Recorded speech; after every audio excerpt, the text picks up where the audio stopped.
So, it was bound to happen one day, folks. They got the gay guy to review the game where all your party members are girls, all the enemies are girls, and after each boss fight, you're rewarded with some girlish glee, if you catch my drift. Well, I'm sure most of you are aware that girls don't really do it for me, so it's a good thing that the gameplay underneath is 100% solid. Dungeon Travelers, 2 Heart 2 in Another World takes many aspects of RPGs that I just love, like party management, humor, and side quests, and it combines them with the 5 party member strategic turn-based combat systems that I grew up with. So, in today's video, brought to you by jrpg, I want to showcase their latest PC release, officially launching on February 15th at 1 AM UTC, Dungeon Travelers 2 Heart 2 in Another World. Whenever I came into this, I honestly had no idea what to expect. I had never heard of the Dungeon Traveler series, but recently, I have been very pleased with Aqua Plus's latest offerings. I mean, my #1 hidden gem last year was developed by them, Monochrome Mobius Rights and Wrongs Forgotten. And I really didn't think that I was going to like that one either, but I guess the moral of the story is, don't knock it till you try it. So I was actually pretty eager to try this one out and to see if it was going to be yet another wonderful hidden gem.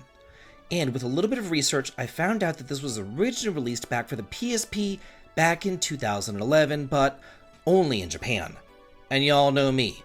I am just a sucker for undiscovered Japanese-only games, so I had to give this a shot. And hey, I mean, it's also part of a long-running series, so how bad could it possibly be? I mean, I'm always happy to take one for the team and let y'all know how a game pans out, for better or for worse. And much to my surprise, I found a deeply satisfying turn-based dungeon crawler meets visual novel with some sexual innuendo thrown in for good measure. Now, it's probably quite obvious to anybody who's ever watched my channel to know that, I've, #1, never really played a game like this for obvious reasons, so I did come into it with plenty of preconceived notions that you may have too. You know, those thoughts. Things like, oh, this is just going to be all about sex, or, man, I bet the gameplay is just going to suck, or, gosh, this dialogue's just going to be nothing but cringe. But thankfully, those preconceived notions were thrown right out the window after I gave this a fair shake. And well, yeah, I mean, I do play for the other team.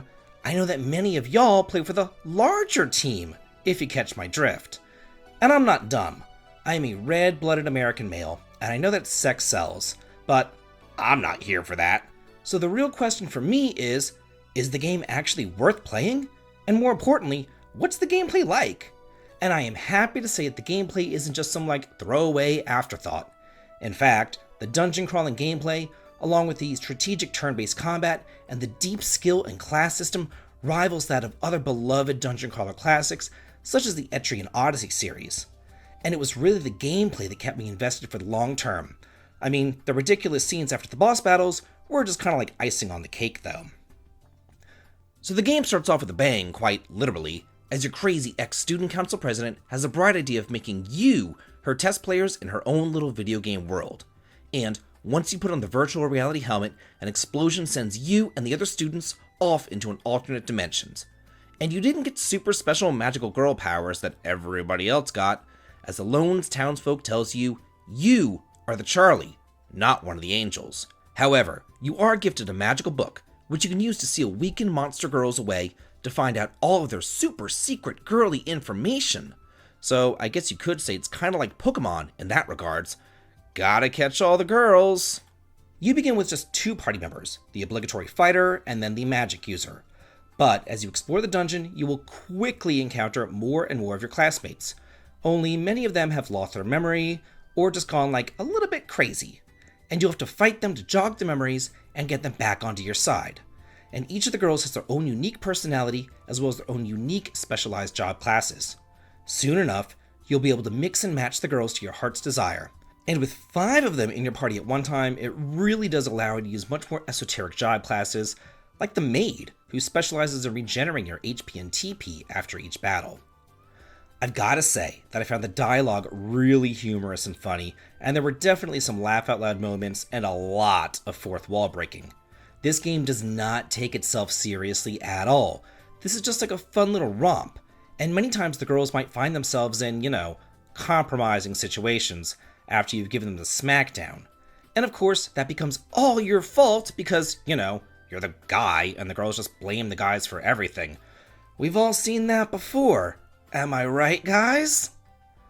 Thankfully, before any boss fight, you are told that somebody's behind the door, and that is your signal to save the game because this is old school, and there are no difficulty modes, and the one mode that is here definitely presents its own challenges.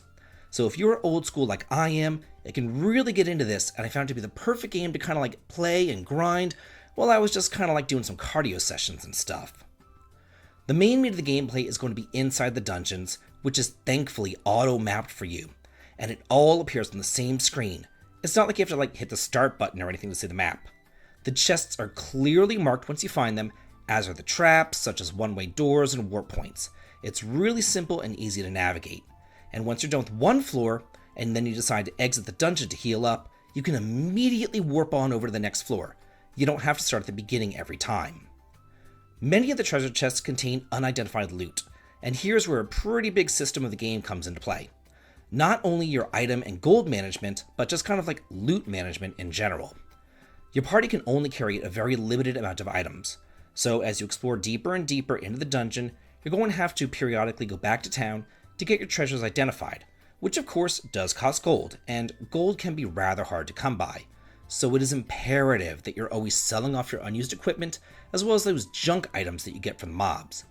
I didn't ever run out of money, but I also didn't expect to get millions of pieces of gold like you do in many other RPGs. It's really kind of perfectly balanced in that regard.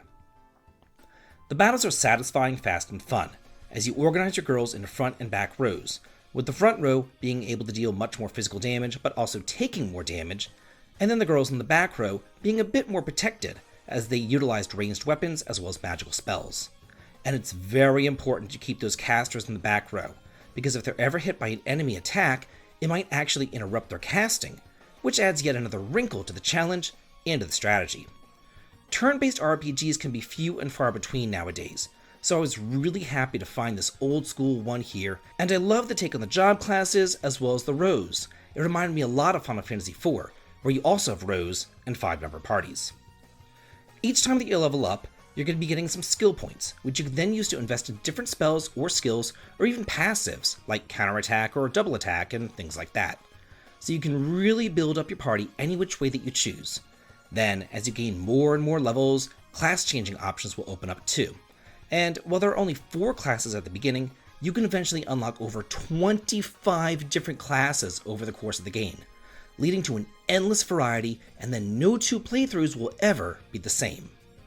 In addition to all this, I do want to let you know that the game features full controller support, full Japanese voice acting for all the cutscenes, and the ability to go back and look at all the art and event scenes at your leisure, straight from the start menu. I personally found it really satisfying to go through and meticulously map the entire dungeon while hopping in and out for healing spurts and item examinations, and the old school difficulty really brought me back to whenever I was a kid, and those times that I would rent Arcana and Eye of the Beholder back on the SNES. Except, now I don't need graph paper, and there's an actual story, and it's funny.